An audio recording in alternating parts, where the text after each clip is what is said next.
Should I go up What's here? up, everybody? MMA latest news.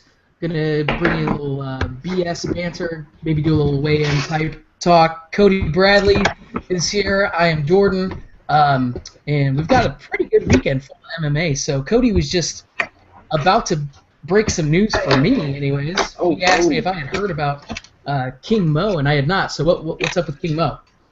well, what's up with King Mo is what's going on tomorrow, which is King Mo versus like the evolved form version of him in Czech Congo. There's a thread in Reddit I saw earlier that was like trying to compare fighters to like Pokemon. Like you start out with T.J. Dillashaw as like Squirtle, for example, then like Gustafsson as like War Turtle, and then Blastoise being like Brock Lesnar. Muhammad Lawal, Czech Congo would be Muhammad Lawal's Charizard or something along those Yeah, lines. okay. They look a little similar. I mean, I mean, they're just extremely jacked, very dark-skinned individuals. So, I mean, they are enormous. So for a while, I had like a theory that Bellator was just trying to do every event poster as a big black guy screaming, because it was like they had one with like Bobby Lashley who was like just screaming, and then the next one was like Chet Congo was like screaming. I'm like, oh my god, it's just all these enormous black men screaming. That must be well, both Bellator's. of those two guys are very physically intimidating Oh, individuals. absolutely, So, absolutely, man. so I Dude, think they're going for like all that kind of that Chet whole Congo angle. looks like a superhero, man. He He looks does, crazy. yeah. His So pecs are like the size of my entire body. yeah, well, Each one.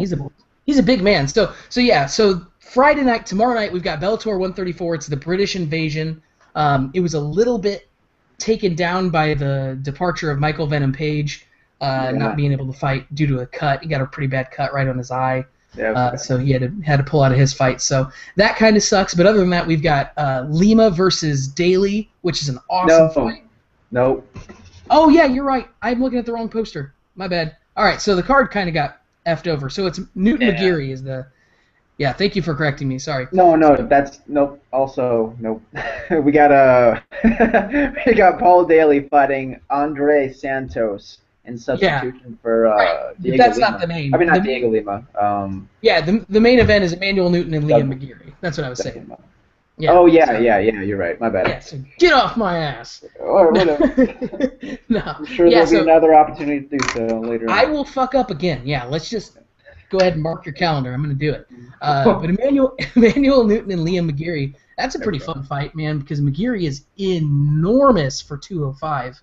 He's like 6'4".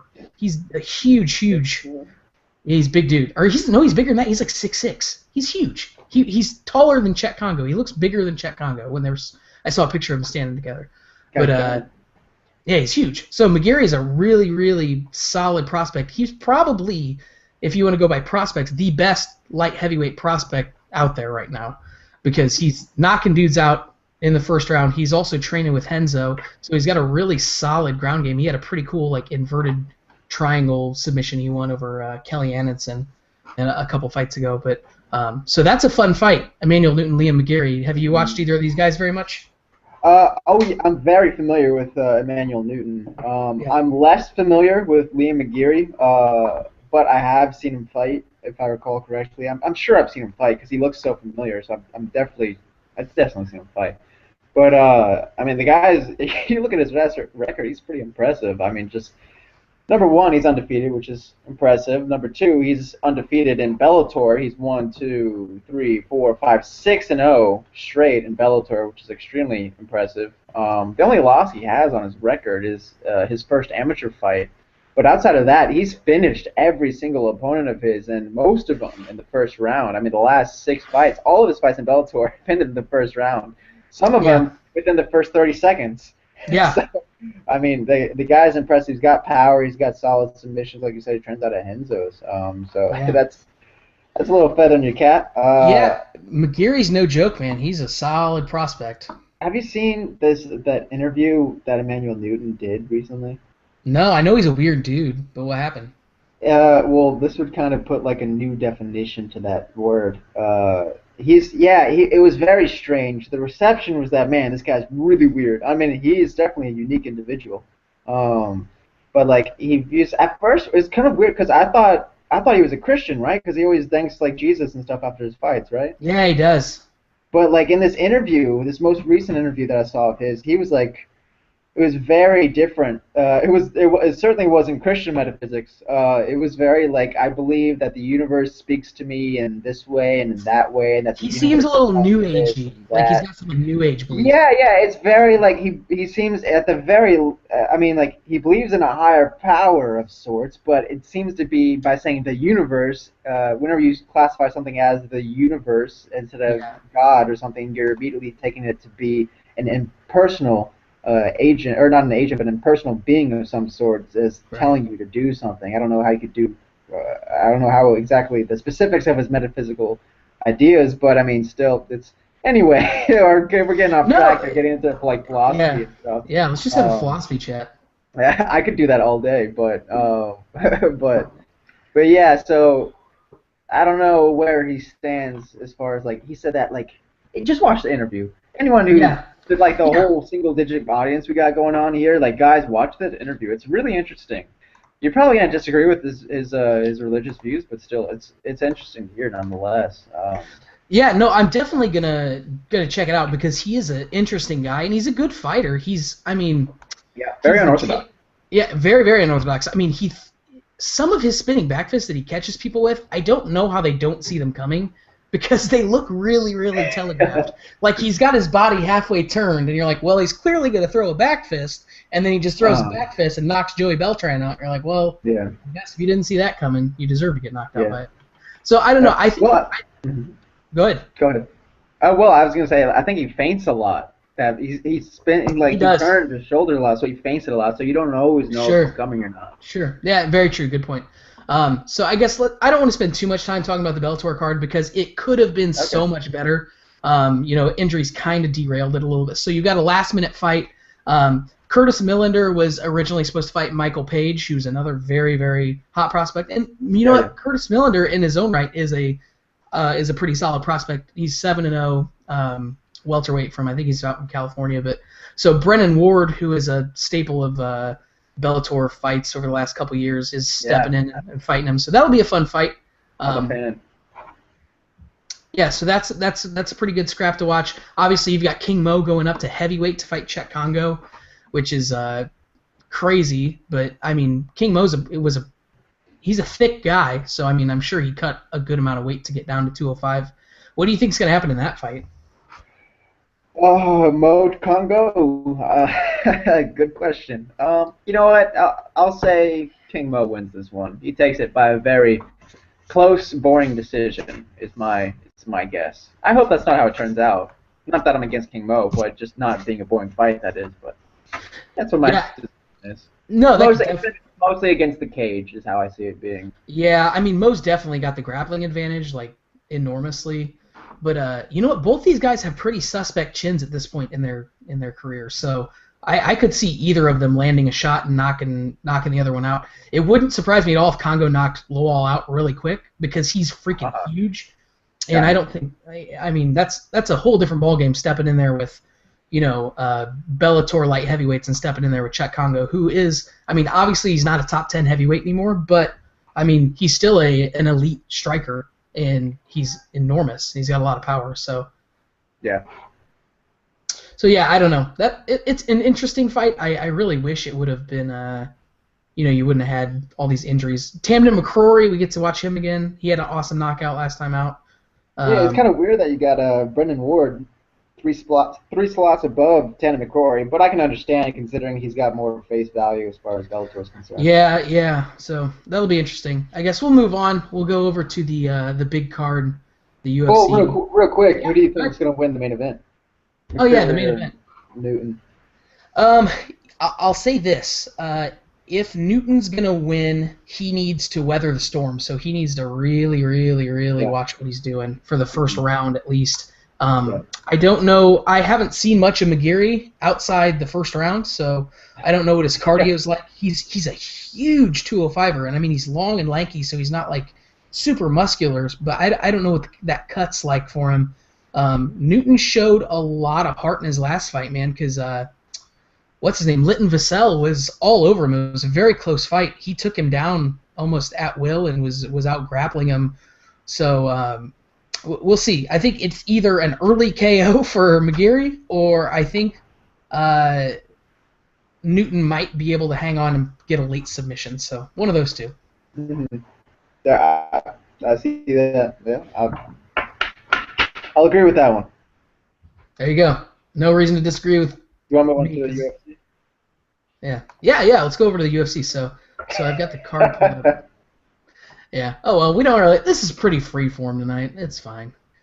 So here's another card ravaged by injuries, which I mean it sucks, but it is what it is, you know. And so main event obviously is Ronda Rousey, Cat Zingano. We'll talk about that at length. Let's talk about the co-main right now because it's almost laughable that Raquel Pennington is fighting in a co-main event. Stealing my line. Okay, I said this literally right before we started the broadcast. He's a liar. Right before we started the broadcast. Now he's taking my lines. Go ahead, though. I'd like to hear more about what I had to say. Well, you were probably thinking of the things I had said, but anyways, not a big deal. So she's 5-4. Raquel Pennington is 5-4, which is, I mean, I get it. You have to have when you start a new division and you're trying to build the talent, you're going to have people with, not excellent records. That's just the way it's the way it is. So I'm not mad that she's in the UFC at 5-4, especially considering her fights in the UFC have been close. I mean, she lost a split decision to Jessica Andrade, and she just choked out Ashley Evans Smith. So she won her last fight pretty impressively, and now it was a big win.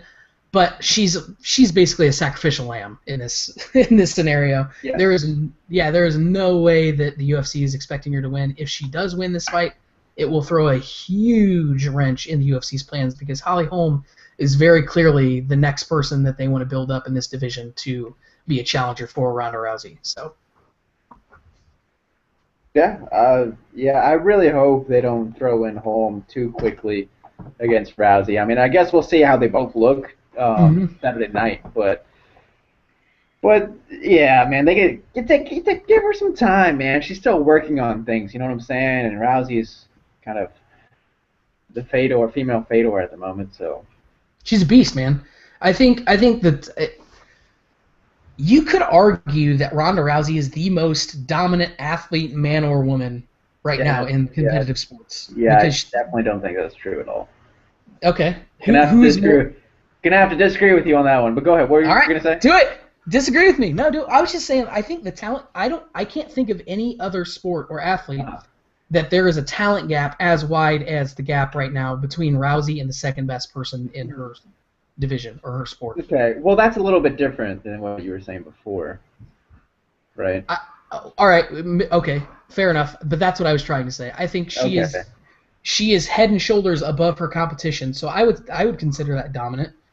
Well, yeah, certainly, but I mean, like, as far as look at Floyd Mayweather, who's dominated his division, dominated in boxing. You know what I'm saying? Sure. He's dominated a lot more. What is he, like 40-something, and he's got a phenomenal record, but he ducked the hard fights for a long part of his career. He did. I mean, but I agree. You're right. Ronda Rousey hasn't had any hard fights, though. Is that true, or is that because she's so good and doesn't make? I think it's because the competition's so bad. Yeah, fair point. I think she's awesome. She's great. She's a great fighter. I just think it's a combination of a good fighter combined with, bad fighters. Okay, yeah, that's not ones who obviously. I mean, they could beat me up, but still. That's a fair criticism. No, it's a fair criticism. That's not saying much. That's a fair criticism. So, all right. Relatively speaking here. But yeah, before we move on to the main event, because that's probably what we'll talk the most about. The main card is there's a couple good fights. So Tony Ferguson was Tony Ferguson's fighting. He was initially supposed to fight Yancy Medeiros, who's I really like watching Yancy Medeiros fight. But anyways, he got injured, had to pull out. So Gleison Tibau's stepping up, and so you got Tibau and Tony Ferguson, which I think could be a really, really fun fight because Tibau is about as tough as they come. Oh, monster. Got any opinion on either of those? Do you like either of those guys? Like watching them fight? I'm not a big. I like Tibau. I'm not a big fan of his style. but I mean, unless he busts out those guillotines. But I'm not a big fan of his style personally. I don't find it extremely entertaining. Yeah. But His he's fight a against solid fighter, man. Go Yeah, ahead. no, I was just gonna say I agree. You're totally right because his fighting style can be a little boring. Like his fight against Pat Healy was really competitive but really boring. His fight against Norman Park was, I mean, it could put you to sleep, you know. So he's a grinder. Both of those. Yeah, both of those guys kind of have a little lackluster styles, or Right. So, not so but fan-friendly styles. yeah, but Gleison Tebow in general, I think, is the definition of a gatekeeper. I think he is the perfect example of a gatekeeper. I mean, and give him credit, he's got a ton of wins. He's like up there at, he's like, maybe has the most wins at lightweight in the UFC. If not, he's really, really close because he's been around for so long, you know, and he's durable. He doesn't get injured. He doesn't pull out of fights very often. Yeah, I think he does hold the record. If I recall correctly, I think that was he's either got it or he's very close to it. So yeah. But Tony Ferguson's a tough test, man. He's about as opposite of Gleison as you can as far as fighting style. He's extraordinarily exciting. Yeah. You know, he's finishing dudes all the time, strikes, and he's got probably one of the best darce chokes I've ever seen.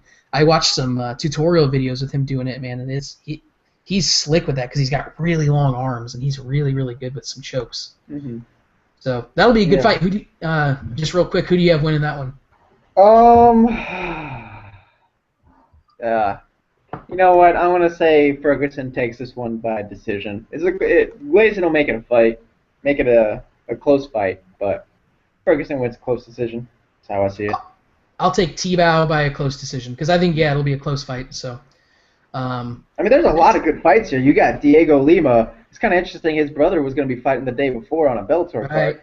We got Diego Lima up here. We got Kid Yamamoto, who's back. Unfortunately, not the kid of old, but still, kids fighting. It's always something to be cool, excited about. Mark Munoz, Juan Conero back in the UFC. I don't know if that's any new thing or has he been back?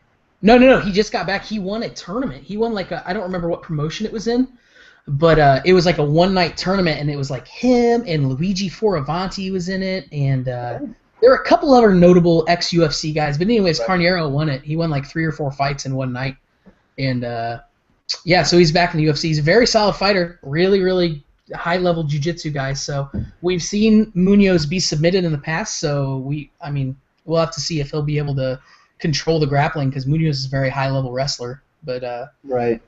Yeah, I think Munoz is going to take that one. He beat Brock Larson in the finals. Yeah, Brock Larson was there too. Yeah. So what you were saying before though, Diego Lima that's my pick for fight of the night. Diego Lima and Tim Means, the Dirty Bird. That'll be Bird. Yeah, dude. Tim Means stands and bangs. So Diego Lima, Tim Means will be an awesome fight. I hope so. I'm a Lima Brothers fan. Yeah, so am I, man. It was hard to watch him get his ass whooped by Eddie Gordon. But he should. I mean, it's so silly the way some of those guys go into the tough house and fight above a weight class where they should be. Well, I mean, they got to fight every week, cut weight every week, so you kind of have no choice almost sometimes. No, absolutely. But then when you get into the finals and you're fighting a guy who's a natural, 185er, and you're just out-muscled, it's tough. But yeah, I get it. I get that. Yeah. The other 2 fights on the main card, you got Alan Jouban fighting Richie Walsh. That one I'm excited for. Alan Jouban, man, he got robbed in his last fight against Wally, right? Yeah, you know what? He did. He did get rocked. Worley Alvarez, yeah, and I think he won that fight. I think that was a pretty bullshit No, I meant robbed. I said robbed. Oh, I thought you said rocked. Yeah, I was like, no, I'm sure they both got rocked at some point. I don't know. Yeah, no, he did. He got robbed. That was a Brazil home cooking decision right there. Yeah. So yeah, I'm excited to see. He's very good. He's a good striker. And I know he trains with. I thought he trains with Eddie Bravo and stuff because I've heard Eddie talk about him on Joe's podcast. Yeah, he's with 10th Planet. Yeah, so he's a good fighter, good, well-rounded fighter. His fight against Seth Baczynski was really fun. Basically, that was awesome. That was a clean fight. Yeah, so that was fun. I think, and Richard Walsh, obviously from the tough Canada versus Australia season, pretty solid guy. I mean, I think he's a pretty good all-around fighter. I think Jouban's probably gonna knock him out. I think so. I didn't watch that season, so I'm not very familiar with this guy. I mean, he wasn't any. He's good. He's got some talent, but he's never done anything that impressed me. Alan Jouban, I think, is the more accomplished fighter at this point. Yeah. So the next fight is kind of a throwback to 2008. You got Jake Ellenberger and Josh Koscheck, both on 3-fight losing streaks, I believe. In Koscheck's defense, you look at the 3 guys he lost to, and they're not slouches. So let me pull that up real quick here for you. So his last 3 losses, he lost to Tyron Woodley, he lost to Robbie Lawler, and he lost to Johnny Hendricks, which was a split decision. Won that fight too. He did win that fight. Or it's one of those fights. You may as well just call it a draw. What were you saying? Oh no, I was just gonna say Koscheck did win that fight. I think he lost the fight against Mike Pierce, but I think he won that Johnny Hendricks fight. Yeah, all 3 of those guys had really close fights with each other. Mike Pierce, Josh Koscheck, and Johnny Hendricks. You might as well they're all draws, in my opinion. Just call them draws. And no one really deserved to win. Right, yeah. They're basically all the same level. You're right, yeah. So let's look at... very clearly dominant. But, looking at, what was it, Jake Ellenberger's last loss. Jake Ellenberger's last 3 losses aren't bad either. So he lost to Gastelum, he lost to Robbie Lawler, and he lost to Rory McDonald. Right. So, I mean, that's not... 170 is just stacked at the top, man. So that's tough. Who do you like in this fight? Who's going to get their win? I hear from people close to Jake that his main problem is entirely psychological. And I mean, he's got power in his hands, and we all know that. Same with Koscheck. But I see Jake as the younger and consequently the more athletic individual at the moment. I thought, he defeated himself in his last fight more so than Kelvin beating him. Not to take anything away from Kelvin, because he's certainly a top 10 fighter, no doubt. Get your weight in check, Kelvin. Mm-hmm. Yeah. Oh yeah. Well, yeah. Was a top 10 fighter at 170.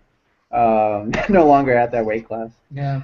A loss over to Rory McDonald's nothing to be ashamed about. Neither Robbie Lawler, and he took him to the 3rd round. I got Ellenberger in this one. I wouldn't be all that surprised if Koscheck was able to pull it out. But yeah, I got Ellenberger, and considering how aggressive he was in the last fight, let's see. I'm calling 2nd round TKO, Jake Ellenberger. Fair enough. Yeah, I think this could go. This is a coin flip for me. I'll take Koscheck just because I think he will be able to. I was surprised how easily Gastelum got Ellenberger to the ground. And I mean, that's not to take anything away from Kelvin Gastelum, but Koscheck's a better wrestler than Kelvin Gastelum is. So I think Koscheck will be able to get this fight to the ground. It's just, will he be able to stay conscious long enough to get the fight to the ground? Because I think Jake holds a significant power and striking advantage. You think so? The significant power advantage? Yeah, because we've seen Koscheck knock guys out in the past, but it's just this big wind-up overhand right with not a lot of technique behind it. And you could almost argue that for Jake, but I've seen Jake throw decent combinations. He's got better boxing than Koscheck does, for sure. And I think at this point in their careers that Jake does have a strength and technique advantage as far as boxing, kickboxing goes. That's fair. Yeah, so... All right, let's talk about the. Oh God, the prelims are terrible. The Fight Pass prelims. I shouldn't say they're terrible. These people are professional fighters. But, James Krause and the Black Beast. Yeah. So the prelim Fox Sports 1 card, that's actually not bad. It's the prelim, the Fight Pass cards. So it's James Krause fighting Valmir Lazaro, who I'm not familiar with him, and then the other two. The other fight is Mazio Florin, who was on the tough season with Kane and Verdum, and Alexander Torres, who I don't know anything about. So, yeah, I don't know if I'll be watching those or not. We'll see. I will. I shouldn't complain. I always watch them. I'll watch them. Ron Potts, I feel like I've heard of him. He gets beat a lot. This has got to be his last fight in here. He's not very good. Fight. Let's see here. I know he got beat by Soa Palele. That's the one I remember. He got knocked out by Palele and then by Anthony Hamilton. Anthony Hamilton beat him. He was the guy who got hit by the punches in the body. Yeah, he's not. Yeah. So he's not UFC level. He was one of the first guys. He's South African, so he got. I remember watching one of his fights online when he fought for EFC, which is an African promotion, and I was like, man, this guy's pretty good. And then he fought a UFC heavyweight and just got the bejesus beat out of him. We're like, all right, he's not that. All right. So I guess let's just talk about the main event then, because that's the big one. Well, So how do you have Raquel beating Holly Holm though? Holly's gonna break all of her extremities by beating the shit out of Raquel's face. She's gonna break both hands and both feet, throwing kicks and punches. She's gonna have to tap out.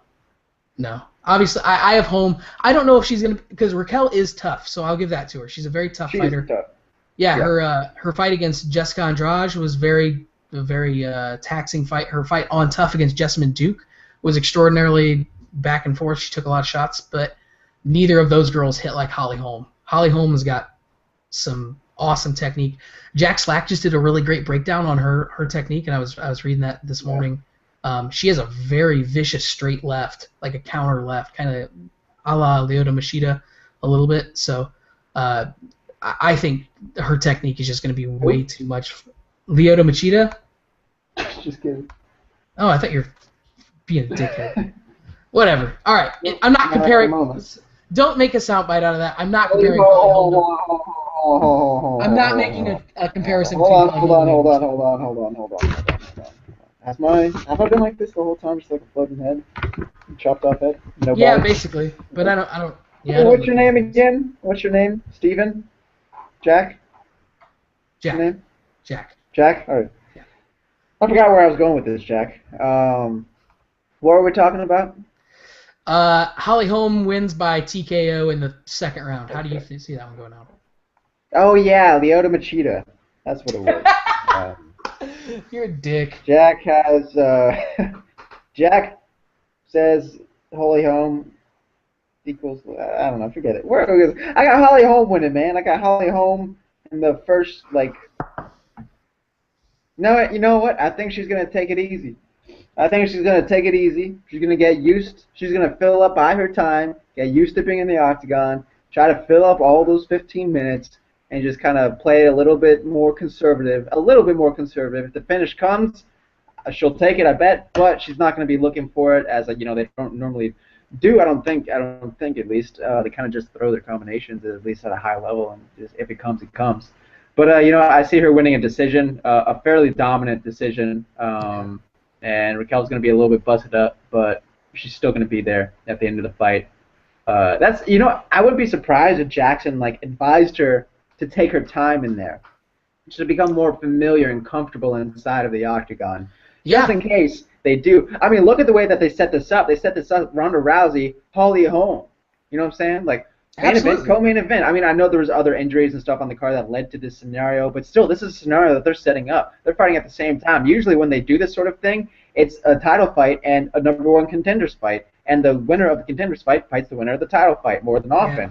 So this is what they're probably going to do. I hope they don't. I really hope they don't, but they have no one else to offer up and sacrifice to Ronda Rousey. You know what I'm saying? So, well, this is assuming that she beats Cat Zingano, which we'll get to in a minute. But I mean, I think that's a fairly fair assumption. Yeah. But yeah, I got Holly Holm winning 15-minute decision. Yeah, no, that's a good point to bring up, because I mean, Jackson is that kind of guy. I mean, he thinks about that stuff. And ring rust, and I shouldn't say ring rust, but octagon shock it's a real thing. We've seen it more times than not. Yeah, octagon jitters there. So I mean, we'll see. Yeah, if he wants her to just be in there and loosen up and just go for as long as she can, she might have trouble finishing Pennington. Pennington's tough, man. She's really, really tough. She might not offer up the finish. So we'll see. I don't see any way that Holly loses this fight, but I don't think they're going to rush her into it. I really don't. I think they want to try to market this as a contender fight. So I think they'll bring her along. I think they'll give her a couple more fights and let her win a few matches, and then obviously we will eventually see the matchup. But I think since the Cyborg fight is not really as viable of an option anymore, I don't think we're ever going to see the Rousey-Cyborg fight, and I think they've kind of come to that conclusion. So I don't think they see a reason to hurry Holly Holm along. So Man, this card could have been fucking awesome if well, people stayed healthy. Who else would they have for Rousey though after Zingano? I think she's gonna have to take some time off. She's gonna have to take some time off, man, because I mean, no one's ready, and the only thing you can do is throw. They're having the same problem in the men's 125-pound division right now.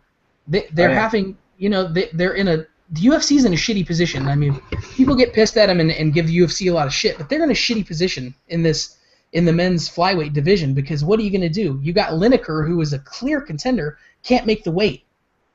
You can't keep giving the guy fights at 125 if he can't make the weight.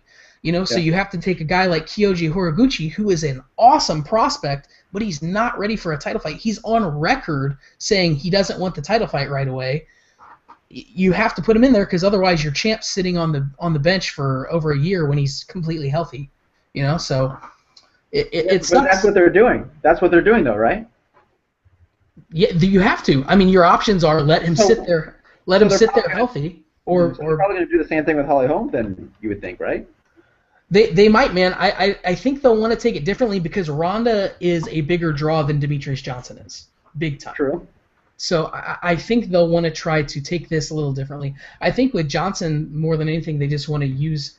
They want to use the fighters that don't draw as much. So your Demetrius Johnson, your women's champ, Carla Esparza, they're going to use those, I think, as co-main events, even though so they can say, hey, we've got 2 title fights on this pay-per-view. You've got your big one, your Weidman Vitor, and then you're going to throw on, another title fight that may not, because we're pissed off when we're watching Carriazo fighting Johnson for a title fight as a headliner. You're like, what? Yeah.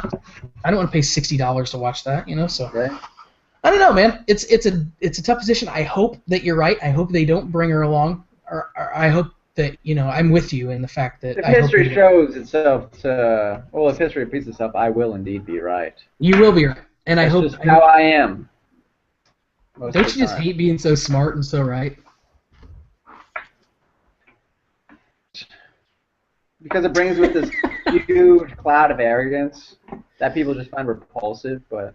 I'm glad you're so humble too. It's not my fault. It's not my fault.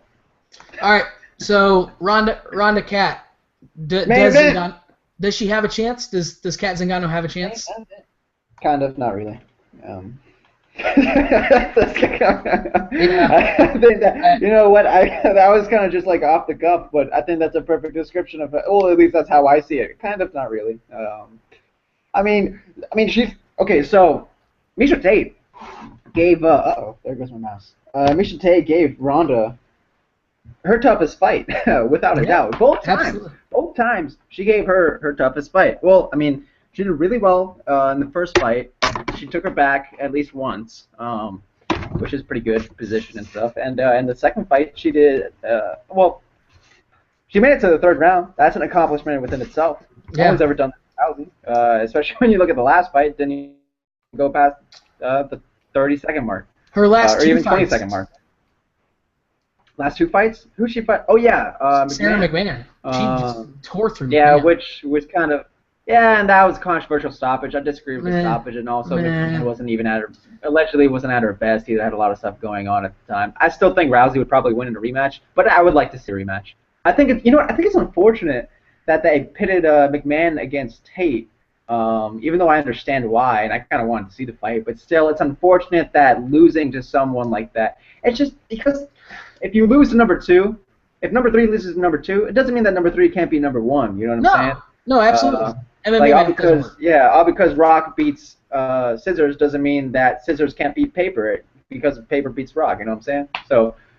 Wait, did you just explain how rock paper scissors works? Yeah, I did. Okay, thanks. Cool. Yeah, in case you didn't know, well, I wasn't sure if you did or not. Sometimes you have to communicate to people that are on a lower level, just to see where they are. I gotcha. Yeah, right there with you.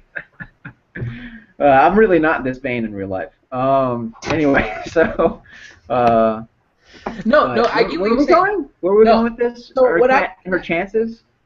Well, here, let me comment on what you just said because I kind of agree with you. It sucked to see the Tate versus McMahon matchup because on one hand it kind of is a contender eliminator, but you know, at MMA they don't focus on the records as much. You know, boxing, if you have a couple losses, it can be a huge like detriment to your standings. You know, but like in MMA, you have guys like Robbie Law. How many losses does Robbie Lawler have?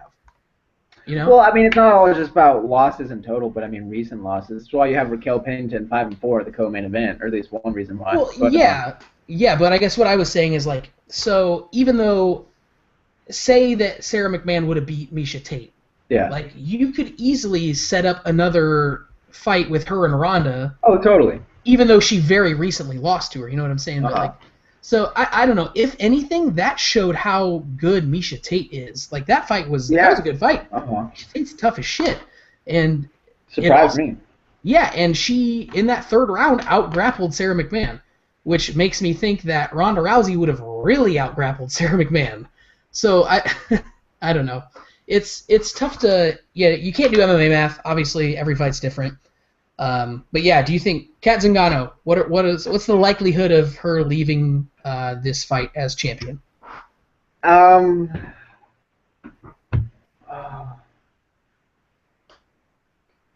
He looks off into the distance. You want to go first while I think of something? Yeah, go ahead and think of it. I'll just give you a brief summary of what I'm thinking. So Kat is a notoriously slow starter. She started slow in her last few fights, where she's been taken down and mounted in the first round by who was her last fight over? Was it Nunez, I think? Yeah, Amanda Nunes. Yeah. Yeah, she was getting wrecked. I thought it was over. She was getting pounded hard. Yeah, Amanda Nunes was just unloading on her. So I guess you could look at this two ways. You could say, how much resilience and toughness does Cat Zingano have to be able to withstand that and come back and have a dominant victory like she did? On the other hand, the way I'm looking at it is, if Amanda Nunes took you down in the first round and mounted you, good luck with Ronda Rousey taking your ass down and mounting your ass in the first round, because you're not getting up because your arm's getting torn off. That's just it is what it is. It's gonna happen. Yeah. So Zingano has shown a lot of strength in the clinch, which is a very strong place for Ronda Rousey to be as a judo practitioner.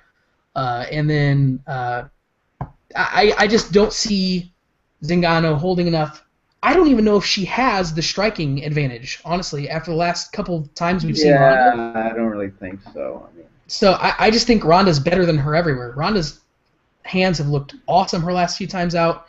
She's obviously getting better and better, and I don't see any way. I don't see this fight getting out of the first round. Mm-hmm. Yeah, I'm with you on that 100%. I think she has less than a puncher's chance just because she doesn't have, knockout power. Right. But, yeah, man, it's just, if Nunez can do that to you, Ronda's definitely going to hurt you. Tate got the best of her for a large part of that fight. Yeah, Tate was winning that fight. Yeah. I'd like to see a rematch between them two, honestly. I think that'd be a lot more competitive than this is going to be. Yeah. I have it first round finish. I mean, what's Kat's strength is her grappling ability, right? But grappling and Muay Thai. Right, mostly grappling. And it's just not on par with Ronda Rousey's grappling, man. She's just on another planet. She's like literally on another planet. Well, not literally, but she's figuratively on another planet.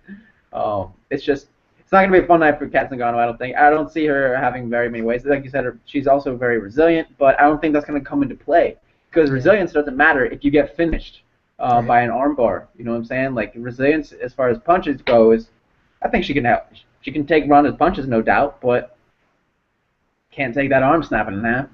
Yeah. Yeah, that's tough one, man. I don't know. I don't know how I would say that Zingano has a chance to win this fight, man. Because I honestly cannot see her getting in the clinch and being able to land good knees and get the fight to an advantageous position to where she would win. Because she's not going to take Ronda down. She's not. It's probably just not going to happen. She's probably going to get tossed if she tries to come in close. And more than likely, she's going to get busted up trying to come in to get close to get a takedown. So, it's tough. I just thought of something, though. I would like to see Holly Holm fight Betsy Correia Oh yeah, they got her out. She's a contender. Yeah, She definitely doesn't need to be fighting Rousey. She does not need to be fighting Rousey. No, I mean she got the little gimmick, where she's trying to count off the 4 horsewomen or whatever. Right. Yeah, good luck until you get to Ronda, because she's like the person that owns the stable that the horses live in. So it's but that would be a good fight for Holly, because I think Correa's missed a little time because she had some surgery, so she's been out, and I think she's going to be out for a few more months. So if Holly Holm can win this fight and get out injury-free, they could probably set up a fight between she and Correa here in the next 4 or 5 months, and that maybe, I don't know, could lead into a better. It's better than just throwing her to Rousey after this, and I think it would also be a really entertaining fight.